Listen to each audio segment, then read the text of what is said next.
주님께서 여러분과 함께 사제의 영과 함께 루카가 전한 거룩한 복음입니다. 주님 영광 받으소서. 5장 1절에서 11절까지의 말씀입니다. 예수님께서 겟네사렛 호숫가에 서 계시고 군중은 그분께 몰려들어 하느님의 말씀을 듣고 있을 때였다. 그분께서는 호숫가에 대어 놓은 배 두 척을 보셨다. 어부들은 거기에서 내려 그물을 씻고 있었다. 예수님께서는 그 두 배 가운데 시몬의 배에 오르시어 그에게 뭇에서 조금 저 나가 달라고 부탁하신 다음 그 배에 앉으시어 군중을 가르치셨다. 예수님께서 말씀을 마치시고 나서 시몬에게 이르셨다. 깊은 데로 저 나아가서 그물을 내려 고기를 잡아라. 시몬이 스승님, 저희가 밤새도록 애썼지만 한 마리도 잡지 못하였습니다.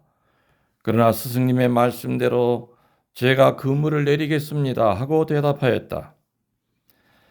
그렇게 하자 그들은 그물이 찢어질 만큼 매우 많은 물고기를 잡게 되었다.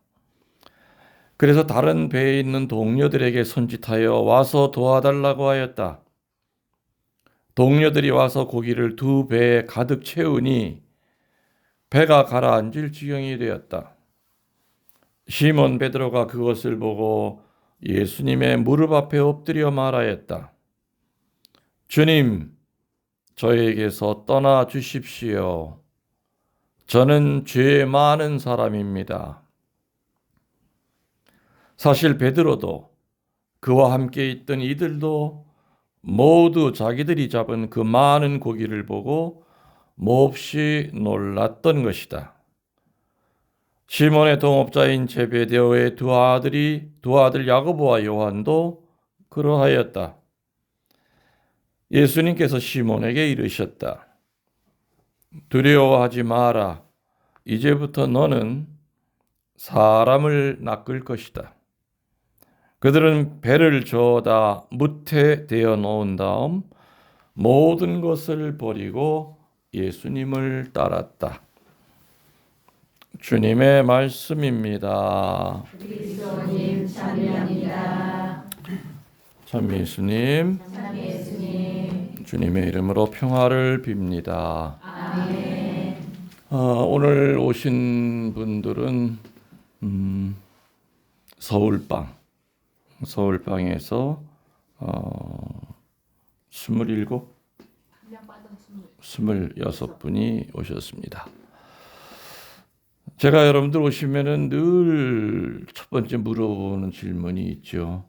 여러분들 여기 어떻게 오셨습니까? 하고 묻습니다. 그러면 뭐라고 대답합니까? 하느님의 초대를 받고 왔어요. 아주 자신 있게 여러 번 들어본 것처럼 그렇죠. 근데 여기 생판 처음 오는 사람한테 어떻게 왔냐 그러면 차 타고 왔다 그래요. 차 타고 온 줄 모르고 물었겠습니까? 아니죠. 이 장소에 가장 중요한 보물이 있다고 그랬죠. 아까 뭐라 그랬습니까? 성인들의 유해입니다. 그래서 아까도 얘기했지만 여러분들은 이제껏 태어나서 가장 많은 성인들의 유해 앞에 앉아 계시는 것이고 앞으로도 이렇게 많은 유해는 다른 데서 보시기가 어려울 거다. 물론 그 유해 앞에다가 다 이름을 다 써붙였기 때문에 혹시 여러분 세례명이 있을 수도 있습니다. 여기 없으면은 밑에 24분의 그 유해 안에도 또 여러분의 세례명이 있을 수도 있습니다. 물론 천사 이런 분들은 아예 유해가 없죠. 어떤 분은 자꾸 나한테 와서 왜 미카엘 천사 유해 놓냐고 자꾸 나한테 따지고 들어요. 그래서 이런 답답하기는 천사가 어떻게 유해가 어디 있냐? 없다. 그래서 그런 분들도 있는데 아무튼 이따가 여러분들이 한번 훑어보시고 이 사제관에 있는 어느 장소든지 갖다 사진을 찍으실 수가 있습니다. 어느 장소 다 찍으실 수가 있고, 여러분 주보 성인이 이 집안에 계시다면 참 대단히 큰 럭키죠. 축복이죠. 맞습니다. 이 자매님이 얘기했듯이 여러분 어떻게 오셨습니까? 했을 때 정답은 차 타고 왔다, 누구 차 의도 타고 왔다, 이게 아니라 주님이 불러주셔서 왔습니다. 그 전에 성지에 있을 때도 제가 비슷한 얘기를 했어요. 여러분 어떻게 오셨습니까? 그러면은 관광버스 차 대절해서 왔다고 그래요. 그거 몰라서 묻는 게 아니죠. 하나님이 불러주셔야만 오는 땅이 있어요. 거기를 홀리랜드라고 그래요. 거룩한 땅. 아마 아까도 지금 어저께 저녁 때까지만 해도 27명이었는데 갑자기 한 명이 줄었어요. 그러니까 하나님이 아직 너 때가 안 됐다면 못 오는 거예요. 또 어떤 분들은 차 운전 때문에 끌려온 분도 있어.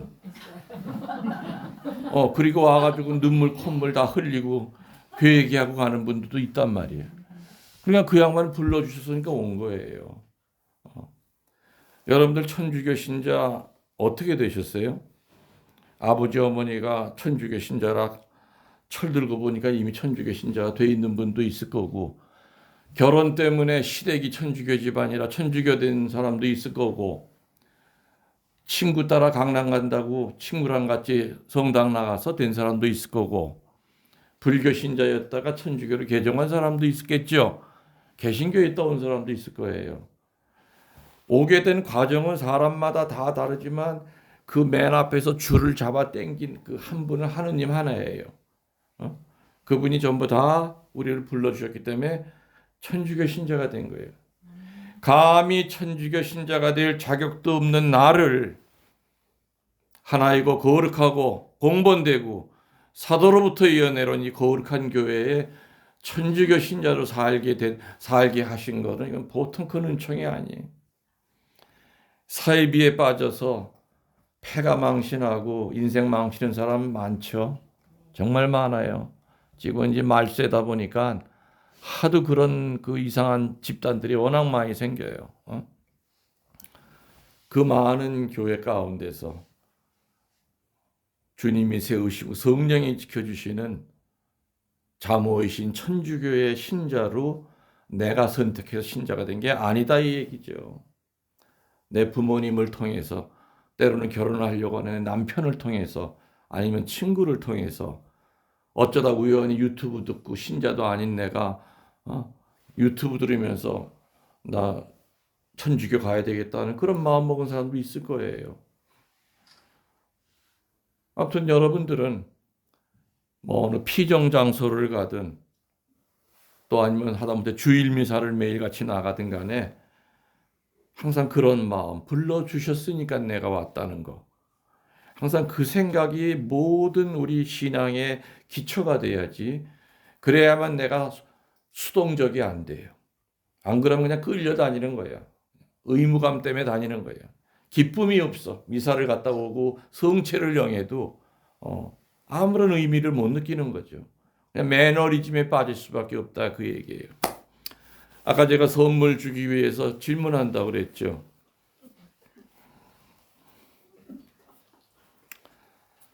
우리가 기도는 두 종류예요. 내가 자유기도가 있어요. 그건 외워서 하는 기도가 아니죠.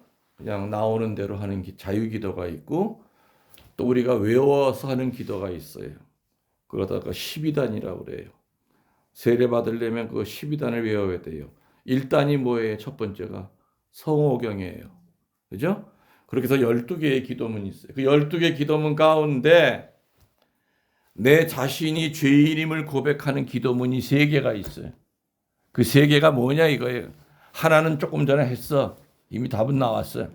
3개 중에 하나 30%는 이미 다 먹고 들어갔어요. 처음에 한 게 뭐예요? 그리고 통회의 기도. 하여튼 3개요. 뭐예요? 조금 전에 통회 기도라고 그랬잖아요. 그전에는 통에 들어갔고 회개, 고백의 기도라고 그랬어요. 이미 두 개는 다 나왔네. 고백의 기도가 이렇게 하면 이걸 못 주니까 이거 내가 답을 얘기하면 안 돼. 그냥 확실하게 얘기를 딱 해보세요. 세 개 뭐다. 하나 나왔다 그랬어요. 통회의 기도. 응? 아우 내 말하고 싶어 죽겠네. 저녁 기도도 있는데 하나도 모르겠어요. 저녁 기도에 반성하는 그냥 저거 이거 받으려고 자꾸 그냥 끈을 놓지 않으려고 막 그러는 것 같은데. 뭘로 써요? 그렇지 반성. 그럼 세 개를 다 얘기해 보세요.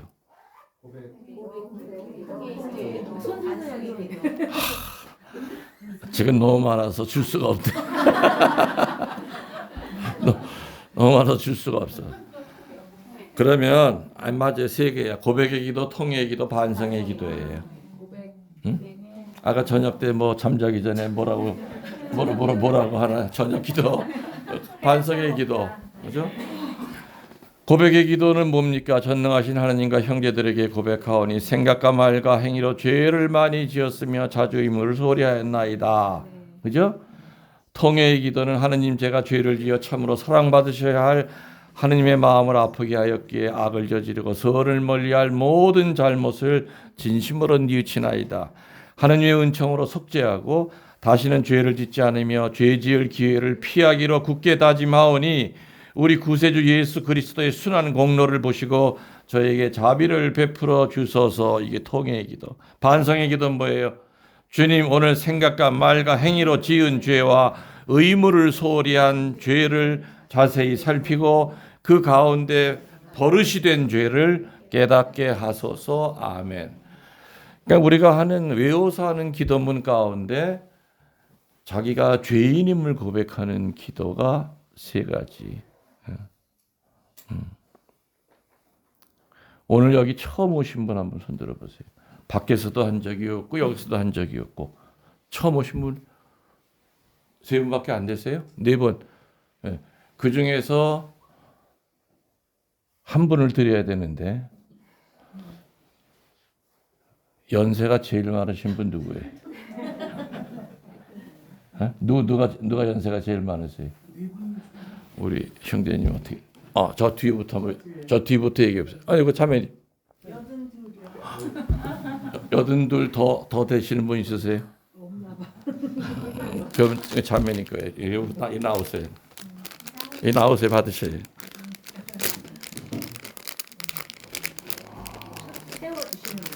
내가 채워줄게요.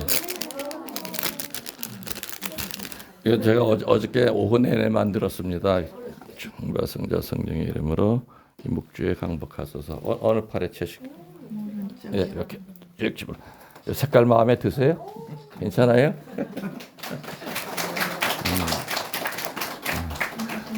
나이 많아서 상 받아보기 처음 아니세요?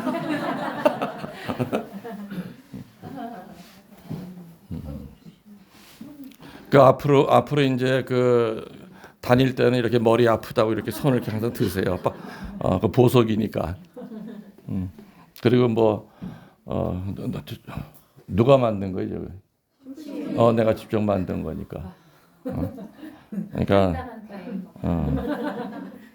저거 만드는 거 쉽지 않아요. 이쁘게 만들었죠. 정교하게. 네. 한 살 아래는 안 주세요? 네? 어떻게? 한 살 아래는 안 주시는 거예요. 한 살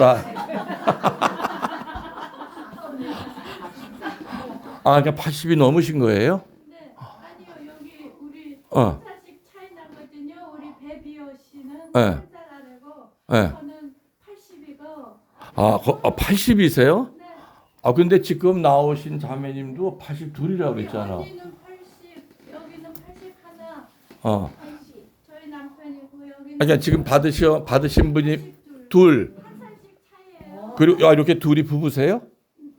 이렇게 그렇게 부부. 형제님이 80? 하나. 그리고 80, 81, 82. 여덟. 가족이 떨어져야겠어요. 이렇게 셋이 오셨구나. 그렇구나. 아, 저긴가 보다. 저기 그 제자가 저 세실이야 아니에요? 예? 혜영이. 네.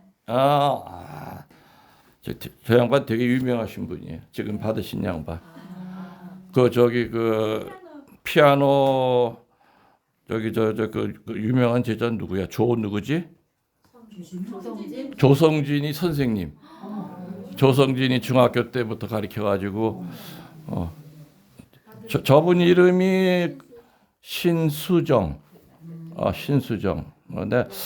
나도 그 전에 많이 들어봤어요. 저 자매님 이름을. 아마 1세대 우리 한국의 1세대 이 피아니스트. 우리 청주 사람이에요. 그래서 내가 어저께 다 뒷조사를 해봤어. 청주 그때는 청주라고 하지 않고 뭐 청주예요.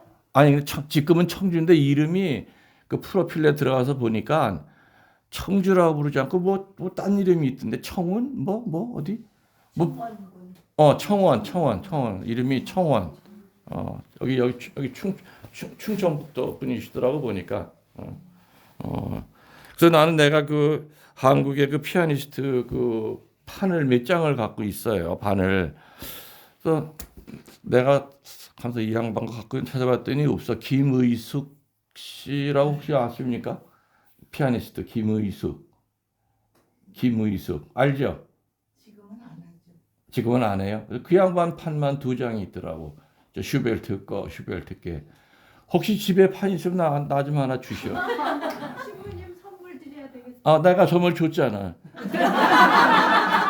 그러니까 나한테도 그 LP 판 혹시 본인 옛날에 신부님 선물 드렸고요. CD? 조성진이 CD만 2장 가져왔습니다. 아 그래요? 나는 조성진이 거보다도 우리 저 카타리나 자매님. 인터라이즈 한 거. 그때 당시에 판 안 만들었어요? 아니요, 저는 그런 만한 능력이 없고. 아예 왜 너무 겸손하셔. 조성진 판을 둘을 갖고 왔다고. 뭐라도 나중에 저 CD라도 하나 주셔. 연주한 거 있으면. 그래서 오늘 또 저렇게 나이 드셔서 또 그게 내가 만든 게 또 카타리나죠. 내가 카타리나라고 했는데. 시에나의 여기 시에나의 카타리나 있어요. 여기는 라보레는 밑에가 있을 거야. 밑에 서지인가. 나도 하도 많이 읽어가지고 헷갈려요 좀 많이. 그래서 오늘 강론의 그 키 센텐스는 8절이에요. 8절에 뭐라고 나와 있어요? 복음. 나에게서 떠나 주십시오. 또 그다음에 저는 죄 많은 사람입니다. 내가 그 얘기하려고 이렇게 지금 우리 죄인임을 고백하는 기도문이 3개가 있다는 말을 꺼낸 이유가 오늘 물론 뭐 예수님이 어부들을 부른 이유서부터 하나하나 뭐 이렇게 묵상하려면 한도 끝도 없어요. 그렇지만 한 센텐스만 내가 잡아서 8절 저에게서 떠나주십시오. 이 몸은 죄인입니다. 그랬잖아요. 그죠? 오늘 복음은 참 아름다워요. 하느님께서 죄 많은 사람을 어떻게 성화시키느냐 하는 아름다운 이야기를 베드로의 입을 통해서 들려주고 있습니다. 우리 하느님 앞에 당당해요. 그죠? 하느님 앞에 정말 죄 많은 부끄러운 존재입니다. 동의하십니까? 네. 저도 그래요. 그래서 하느님 앞에 부끄러운 존재이기 때문에 우리 인간이 하느님 앞에 바칠 수 있는 가장 아름다운 고백은 뭐라고요? 저는 죄인입니다.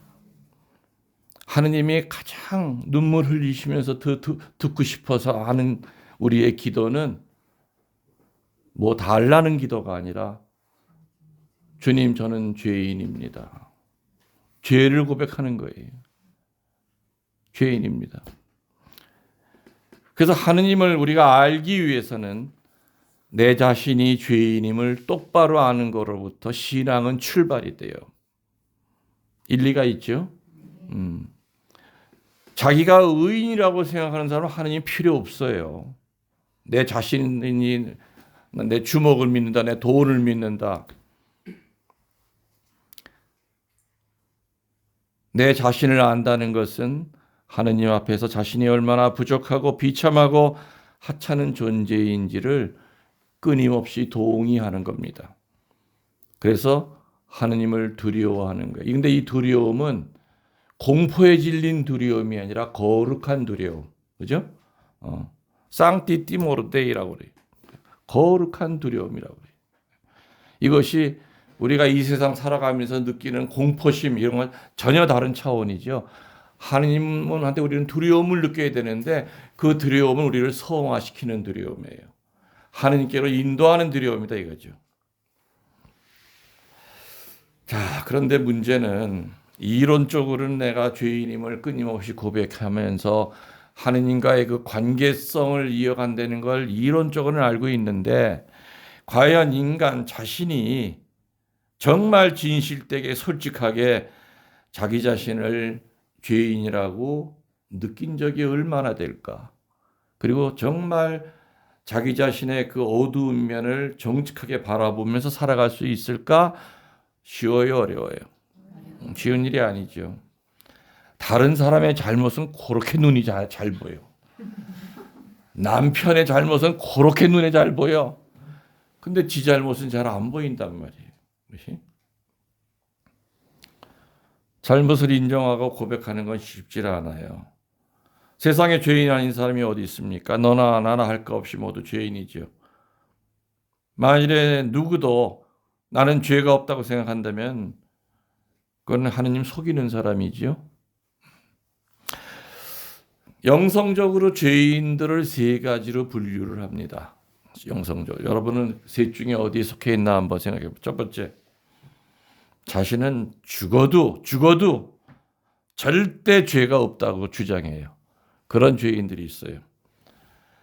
너무너무 속으로는 죄를 많이 쌓아가면서도 겉으로는 의인으로 자처하는 사람들이 있다는 얘기죠. 다시 말하면은 병 중에서 제일 무서운 병이 뭐라고 그랬습니까? 제가 피정 때마다 못 느끼는 병. 우리가 천국 가는데 우리의 발목을 잡는 세 가지의 불감증이 있다고 그랬죠. 첫 번째, 순서는 틀려도 돼. 말씀의 불감증, 그 다음에 죄의 불감증, 마지막으로 은총의 불감증. 은총의 불감증에 걸린 사람들은 모든 환자들은 증세가 있죠. 근데 은총의 불감증이라고 하는 병에 걸린 사람들이 겉으로 나타나는 증세가 뭘 것 같아요? 아이고, 똘똘하게 알고 있네. 이 은총의 불감증 환자들은 은총 찾아서 그냥 산만리를 돌아다녀. 자, 그 다음 것까지도 배우니까 알고 있나 궁금한데 거기서 끝이야? 은총은 찾아 돌아다니는 것이 아니다 그랬죠. 내 집에서부터 은총을 발견 못하면 내가 살아온 내 역사, 어머니 뱃속에서부터 나오면서부터 내가 오늘날 살기까지 책으로 몇 권을 써도 기가 막힐 그 역사 안에 하느님의 은총이 얼마나 자리했는가를 그거를 깨닫지 못하면 교황님 만나도 은총 못 받아요. 교황님이 여러분한테 밥 한 그릇 사준 적이 있어요? 없잖아요. 근데 여러분 식구들은 그렇지 않잖아요. 여러분을 대신해서도 죽을 수 있는 존재들이에요. 그래서 가정 안에서 은총을 발견 못한다면 어디 가서도 발견 못하는 거죠. 피정 가서 느끼는 건 뭐예요? 아, 세상에 불평불만으로 살았는데 오늘 피정 듣고 저 신부님 강론 듣고 난 다음에 내가 얼마나 주님이 나를 은총 가운데 살게 했는가를 깨닫고 돌아가는 게 이게 피정이에요. 없던 은총을 새로 받는 게 아니라 있던 은총을 깨닫는 거예요. 맞죠? 그래서 다시 화해할 수 있고 용서 죽어도 못했던 사람한테 카톡하면서 우리 한번 만나자. 그 길이 열리는 거예요. 관계성이 회복이 되는 거죠. 근데 은총에 불감증한 자들은 자기는 은총 받은 적이 없다고 생각해요. 그래서 마치 뭐 같아요? 예수님 쫓아다녔던 그 수많은 사람들이 계속 원했던 게 뭐예요? 더 센 기적, 화끈한 기적, 뿅 가는 기적들. 이 사람들이 바로 은총의 불감증 환자들이었어요. 그냥 결국에는 기복으로 바뀌어버리고 나니까 자기가 믿었던 예수님이 로마 군인들에 의해서 끌려가니까 어떻게 해요? 아이고, 우리가 헛고생했네. 돌 던지고 침 뱉고 오병이어의 기적의 은혜를 입었던 사람, 안진뱅이였던 사람들 다 그 자리에 있었어요. 그 인간들이 예수님한테 돌 던졌단 말이에요. 은총의 불감증 환자로 살다 보면은 기복이 돼버리기 때문에 혓바닥에 단 것만 생기려고 하지 쓴 게 약이라는 걸 모를 때가 많아요. 십자가가 내 고통 뒤에 숨어 있는 하느님의 신비를 못 느낄 때가 되게 많다는 얘기죠. 또 아까 말씀의 불감증이라고 했죠. 말씀의 불감증 환자들은 특징이 뭐예요? 요거 알아맞히시면은 내가 이따가 또 하나 어제 내 2개 만들었어. 말씀의 불감증 환자들 특징.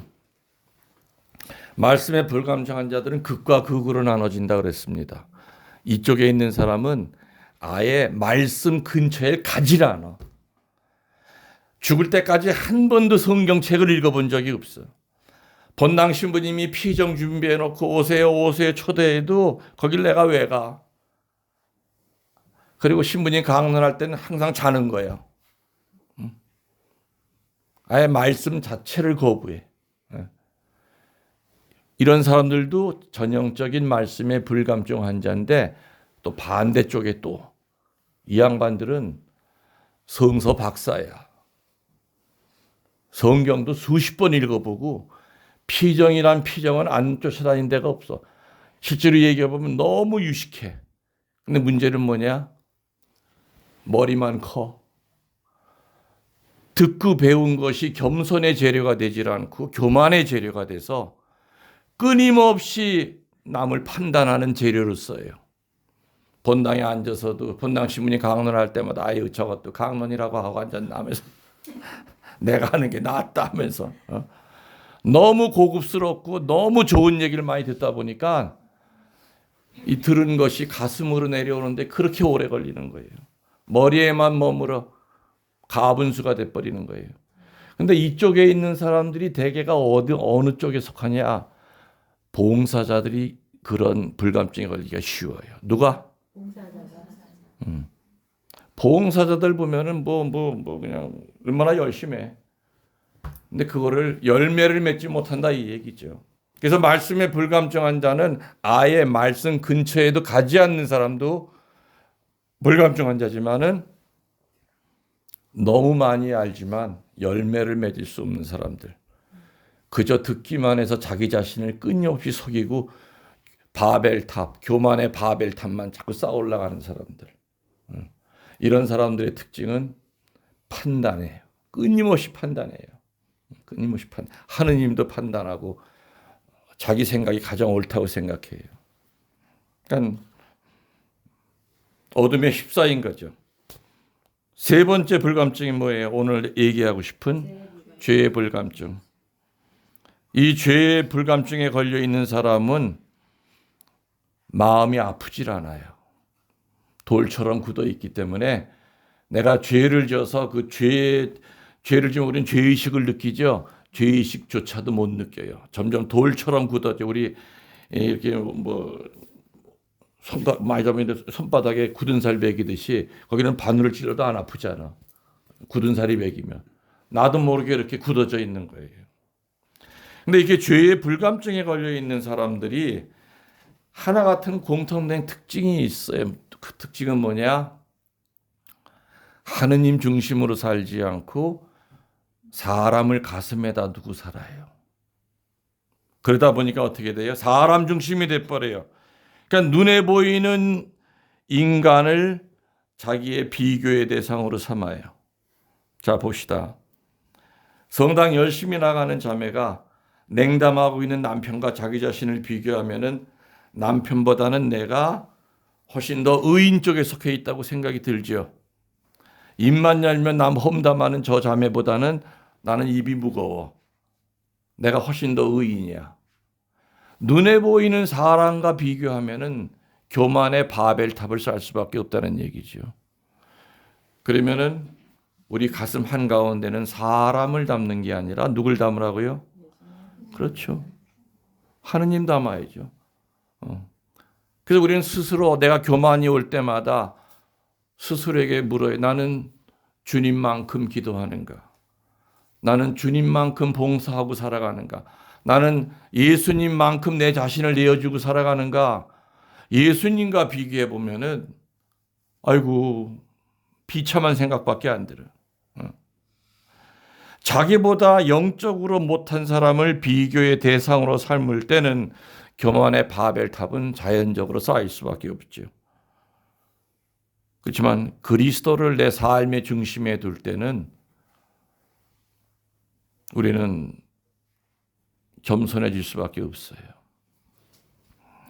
그래서 아무튼 죄인들의 첫 번째는 죄의 불감증에 걸려 있는 죄인이 있다. 이런 사람들의 특징은 가슴에 늘 비교의 대상을 사람의 자기보다 시원찮게 사는 사람들을 꼭 비교의 대상으로 삼고 저 인간보다는 내가 낫지. 주님이 아프셔도 아마 저 인간보다는 나를 훨씬 더 사랑하고 계실 거야. 그렇지만은 예수님을 가슴에 담 예수님을 비교의 대상으로 하면은 그 성당에 아무리 기도 열심히 하는 할머니라 하더라도 예수님만큼 기도 못 하잖아요. 모든 것을 다 콩팥까지 띄워줬다 하더라도 예수님만큼 생명까지 주진 않잖아요. 그래서 예수님과 비교하면은 음에 기주고 비참한 마음이 들죠. 주님은 그 비참한 마음을 고백할 때 주님, 제가 의인인 줄 알았더니 제가 죄인인 걸 이제야 깨달았습니다. 그 고백이 나올 때를 기다리시는 거예요. 그때부터 죄인임을 고백하는 자를 기초로 삼아서 베드로를 기초로 삼아서 교회를 세우셨듯이 그때부터 상상도 못할 우리들은 하느님과의 관계성 안으로 들어가는 거죠. 두 번째 죄인은 뭐냐? 자기가 죄인이라는 건 알고 있지만 감추고 있는 죄인들이 있어요. 창피하니까, 우선은 숨기고 두려우니까 선뜻 고백을 못합니다. 그래서 성모님의 메시지가 나올 때마다 항상 빠지지 않고 나오는 메시지가 뭐냐? 어떤 일이 있어도 모고해하지 않도록 사제들은 교우들을 가르쳐야 된다. 모고해가 뭐예요? 거짓고해. 오늘 정말 고백할 게 있어. 이 묵은 죄가 있어. 근데 고백소에만 들어가면 마귀가 입을 닫아버린단 말이에요. 너 그거 고백할 거요? 신부님이 네 목소리 뻔히 알고 있는데 나중에 나가서 너 쳐다보는 눈빛이 달라질 텐데 마귀가 귀에다 대고 오만 유혹을 다해. 결국에는 그 응어리진 그 죄덩어리를 고백 못하고 언저리만 빙빙 돌다가 그냥 나와. 그렇게 성사 보고 난 다음에 후련하겠어요? 더 어두워지는 거예요. 사제들은 고백소에 앉아있으면 알아요, 느낌으로. 이 자매가 정말 뭔가 하고 싶은 말이 있는데 이걸 못하고 그냥 끙끙거리고 앉았구나. 그렇다고 해가지고 죄 안 고백할게요? 그거 어떻게 다 고쳐? 울지 그 안에서?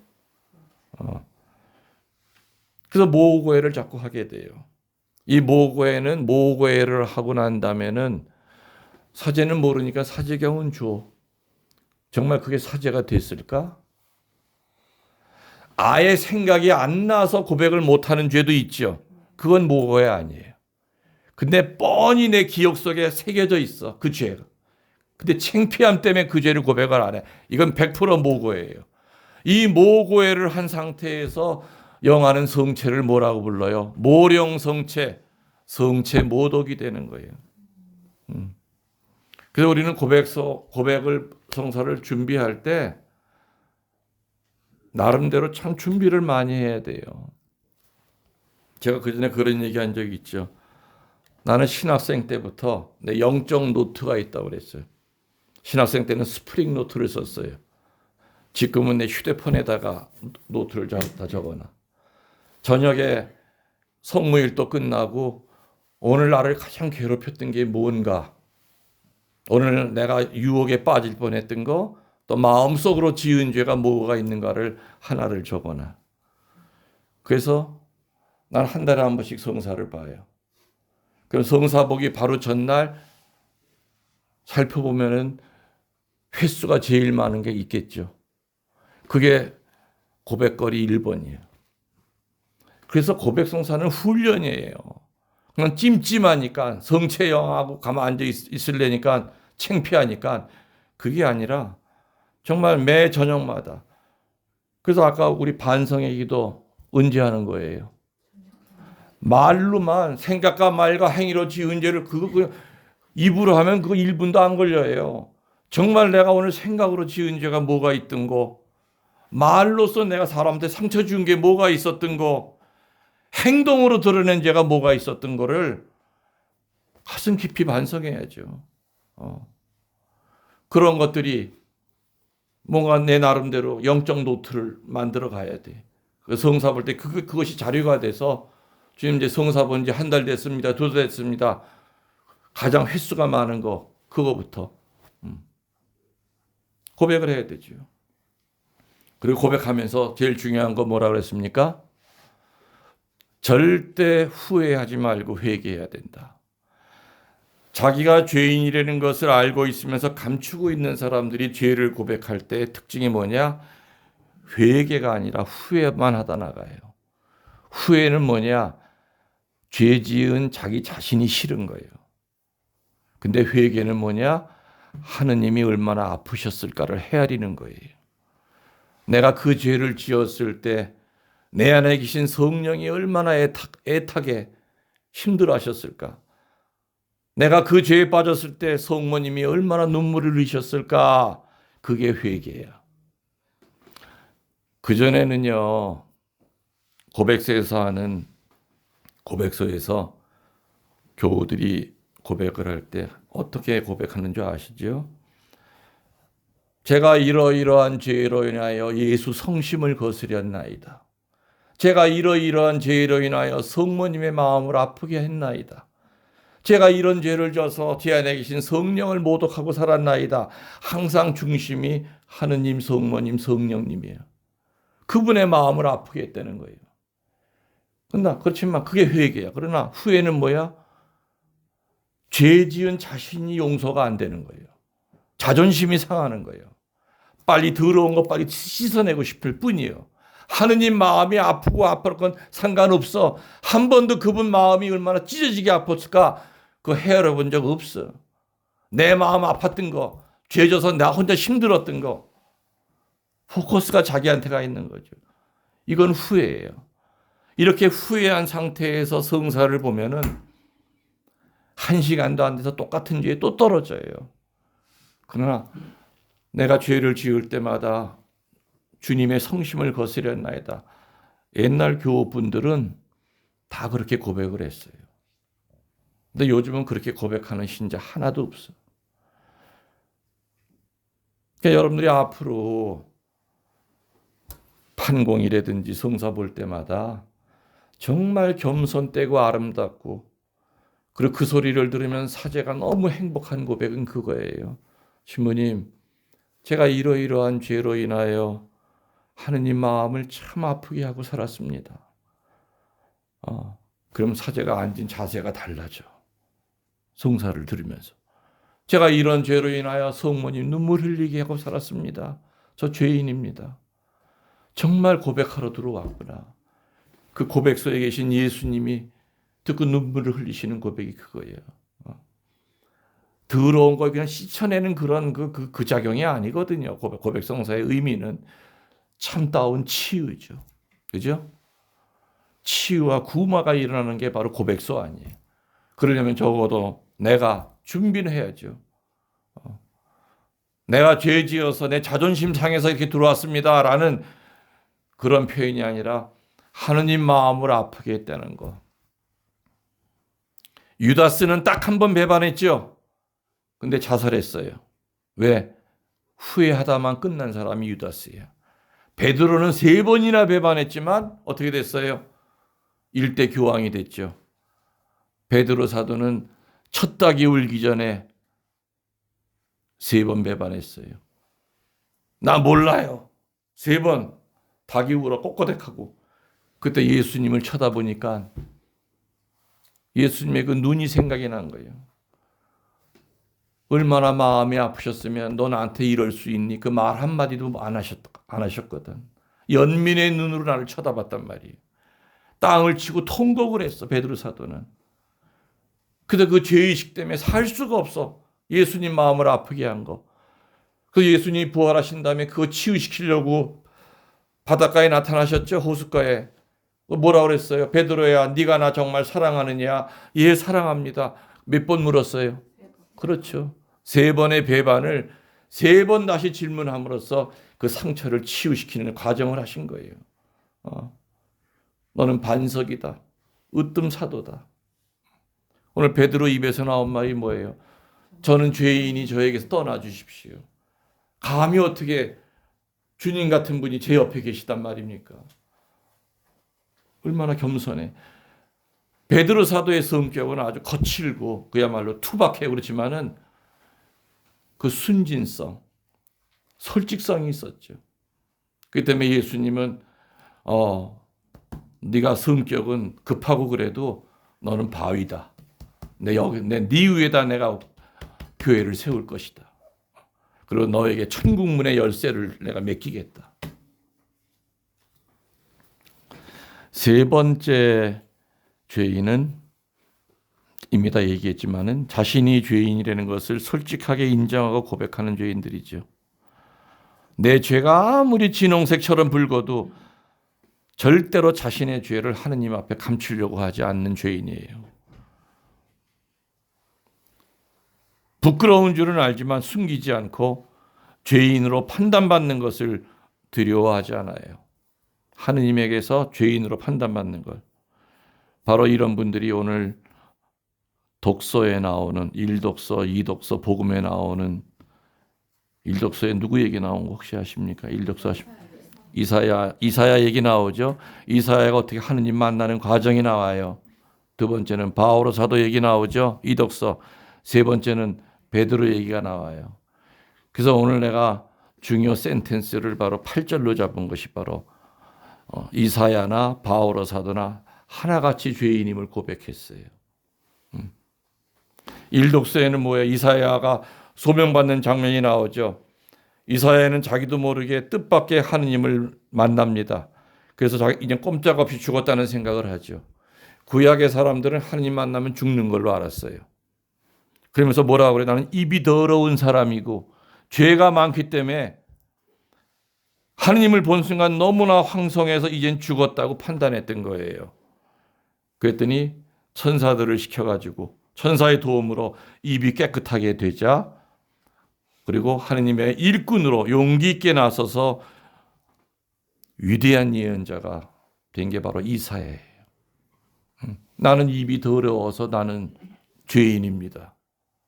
천사 깨끗하게 했다. 이 독서에서는 사도 바울의 얘기 나오죠.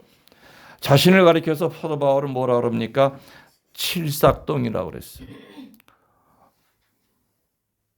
너무 부족하다는 얘기죠. 자신은 사도들 가운데서 가장 보잘것없는 사람이요 사도로 불릴 만한 자격도 없는 사람이라고 그랬죠. 사실 바오로 사도는 전과자죠. 그 전에 어떤 죄를 졌어요? 천주교 신자 박해하는데 앞장섰던 사람이에요. 첫 순교자가 누굽니까? 스테파노가 돌에 맞아 죽을 때 그때 그 쳐다보고 있던 사람이 바오로 사도예요. 그리고 천주교 신자들이 어디 모여 있다고 그래가지고 말 타고 그죠? 잡으러 가다가 말에서 떨어졌잖아. 사울아 사울아 네가 왜 나를 박해하느냐. 장님이 돼가지고 엉궁엉궁 기어서 마을로 들어갔더니 아나니아라고 하는 선지자가 예수님 얘기해 주면서 세례를 주고 이제부터는 바오로다. 그래서 눈이 열렸어요. 바오로 사도는 그거를 숨기지 않았어요. 자기가 랍비였을 때 어떤 짓을 했는지 자기는 숨기지 않았어요. 주님의 사도로 뽑힌 뒤에는 그 약점 때문에 바오로 사도는 더 강한 사도가 될 수 있다고 저는 봐요. 복음에 나왔던 오늘 베드로 역시 부족한 인생이었죠. 일단은 배운 게 아무것도 없어. 성격도 거칠고 용기는 있지만 무슨 일을 성사시킬 수 있는 지혜와 능력이 없었던 사람이 베드로였습니다. 그러나 솔직했고 감추려 하지 않았죠. 그러던 어느 날 주님을 만나 뜻밖에도 고기를 많이 잡게 되었을 때 베드로는 서슴지 않고 고백했죠. 주님, 저는 죄인입니다. 저에게서 떠나 주십시오. 그렇지만 주님은 그 못난이 베드로 위에다가 교회를 세우셨습니다.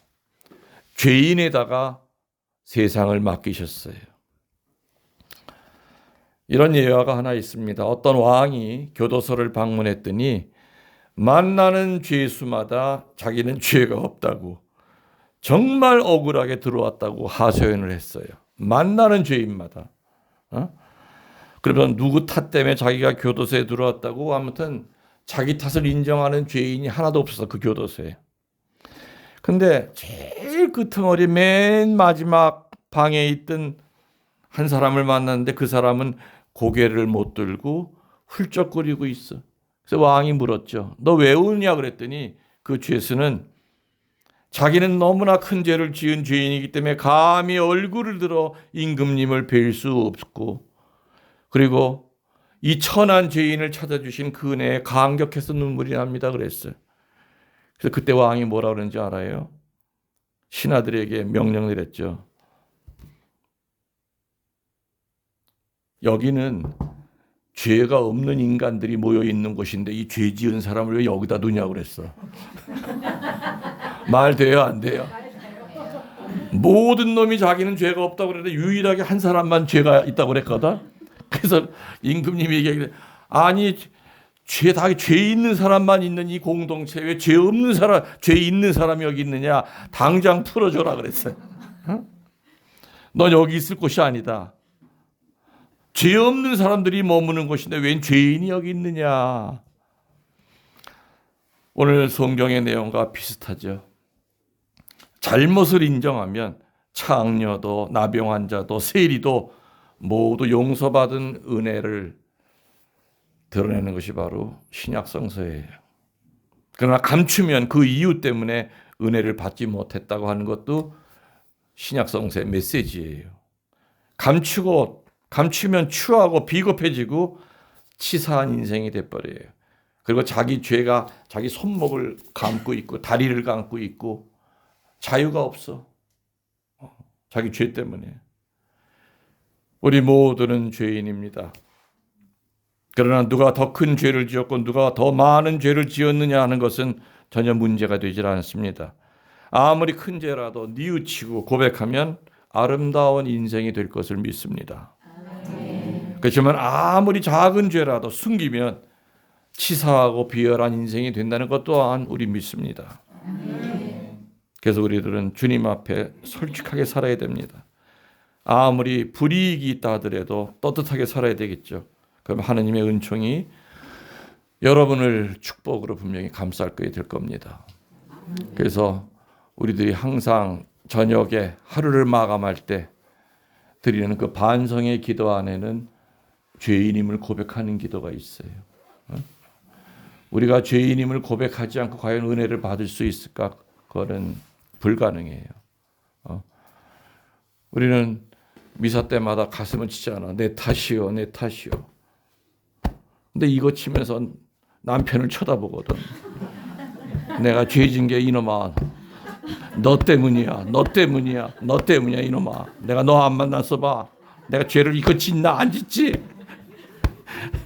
가슴은 지 가슴 두둥기면서 쳐다보는 거 남편 쳐다보고 새끼 쳐다보고 그런단 말이에요.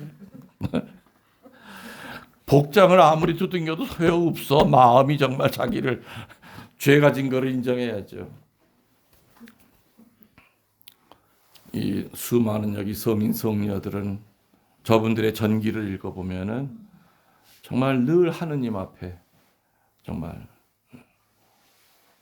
사도 바오로처럼 벌어지만도 못한 존재인데 어찌 저를 이렇게 사랑하십니까? 이 죄인을 사랑하십니까? 그래서 은총은 죄를 고백하는 데서 거기서 꽃이 피기 시작해요. 그래서 우리는 하루에도 그러니까 우리 소재 지을 때 있잖아요. 소재 지으는 거는 그건 바로 그때 우리가 통회하고 회개하면은 따로 성사 볼 필요가 없다고 배웠죠. 대죄를 지은 것이 있다면, 그것이 묵은 죄가 있다면은 그 냄새나는 그 쓰레기를 이제 끄집어내야죠. 그리고 내가 피정 때 얘기하죠. 신부님이 내 목소리를 알아들으면 어떡할까? 절대 못 알아들어요. 그리고 고백서 문 닫고 나오면은 다 까먹어요. 만일에 사제가 교우들이 고백하는 거를 다 기억을 하면은 신부들 정신병자 돼요. 그 사목하겠어요? 조금 전에 성모회장이 성사 보고 나왔는데 미사 때 보니까 아이고 뻔뻔스럽게 저기 앉아 있는 거 봐 저거. 저거 괜히 내가 성모회장 만들었어. 사모가 안 돼요. 그 사제들한테는 사제 서품 받을 때 두 가지의 반대 은혜를 준다고 그랬죠. 첫 번째가 기억력의 은혜를 줘요. 양들을 기억하는 비상한 기억력의 은혜를 줘요. 5,000명, 10,000명이라 하더라도 누가 미사 안 나온 거 다 알아. 그건 머리가 좋고 IQ가 높아서가 아니에요. 주일날 저녁에 이렇게 누워서 천장을 보면 그날 빠진 사람이 얼굴이 휘딱휘딱 왔다 갔다 해요. 오늘 누가 안 보이던데 누가 안 보이던데. 그 다음 주에 지난주에 어디 딴 데 가서 미사하셨으면 기절 초풍을 하죠. 신부님이 어디 나빠진 걸 어떻게 하냐 이거지. 근데 오늘 보니까 어느 자매가 한 6개월 만에 보였어. 반가워서. 아우 자매님 어디 미국에 있는 아들 집에 갔다 오셨나? 한 꽤 오래간만에 나오셨죠? 네, 반갑게 얘기해서 그랬더니 이 자매가 착각을 한 거야. 동네 방네 다니면서 신부님이 나를 좋아하고 있는 것 같다. 그러니까 저렇게 나 6개월 빠진 것도 정확히 기억하고 있다고. 그 다음부터는 여자들 2년 만에 나오다 아는 척도 안 해. 나왔냐고. 그렇게 사제 서품 받을 때 양들을 기억하는 비상한 기억력도 받지만 반대로 망각의 은혜도 받는다 이 얘기. 무슨 얘기가 되시죠? 그리고 고백서 안에는 사제 옆에 누가 계시는 거예요? 그렇죠. 예수님이 사제의 입을 가지고 감각적으로 우리 귀에다 대고 성부와 성자와 성령의 이름은 네 죄를 사하노라 하고 예수님이 얼마나 위대한 심리학자인지 몰라. 그래서 심리학자들이 그렇게 얘기를 해요. 기가 막히다. 사람은 뭔가 이렇게 감각적으로 뭐가 귀를 들어야 돼. 그것까지도 아셔서 사제의 입을 가지시고 성부와 성자와 성령의 이름으로 자매의 죄를 사하나이다는 소리가 귀에 들리게끔 해준 거예요. 그 위대한 심리학자다. 근데 우리 개신교 교우들은 죄 지으면 어떡합니까? 골방에 들어가서 통성기도 하면서 막 울고 기도하죠. 시커들고 나면은 주님 저 죄사. 그때는 죄사함 받은 것 같아. 근데 시간이 지나면서 그때 내가 진짜 죄를 사함을 받았을까? 개런티가 없는 거예요. 보증이 없어. 근데 사제의 입을 통해서 분명히 보증을 했죠. 네 죄를 사한다고. 그래서 어떤 개신교 신자들은 그것 때문에 개종한 사람들도 있어요. 개신교에서는 어떻게 인간이 인간에게 죄를 고백해? 아니죠. 사제에게 고백하는 게 아니라 사제 옆에 계신 예수님에게 고백하는 거고 사제는 중개자 역할을 하는 뿐이에요. 그래서 사제를 보고 부끄러움을 느낄 게 아니라 사제 옆에 계신 그 예수님을 보고 내 죄를 정말로 진실되게 고백할 때 그리고 하느님 마음을 아프게 한 거 회개할 때 그때부터 바로 축복의 시작이 되는 거죠. 이제 뭐 하다 보면 이제 사순절 또 금세 돌아오죠. 정말 빨리 지나가요. 이제 그럼 사순절 돌아오고 또 판관공사 보라고 그럴 겁니다. 그래서 아까 내가 얘기했던 제가 신학생 때부터 고백성사 준비했던 거 여러분에게 권고해 드립니다. 자기 나름대로 저녁 기도하면서 오늘 내가 그러면 그 어떤 미움 이거 하루 종일 나를 힘들게 했어. 그 다음 날은 같을 수도 있고 또 다를 수도 있겠죠. 그래서 성사 볼 때는 그거를 참고로 해서 성사를 보면은 훨씬 더 이렇게 효과적으로 그 악습으로부터 우리가 해방이 될 수 있다는 거, 그 믿도록 합시다. 아멘. 우리의 신앙을 고백하겠습니다. 전능하신 천주 성부 천지의 창조주를 저는 믿나이다. 그 외아들 우리 주 예수 그리스도는 성령으로 인하여 동정하였기에 대변하시고 번시어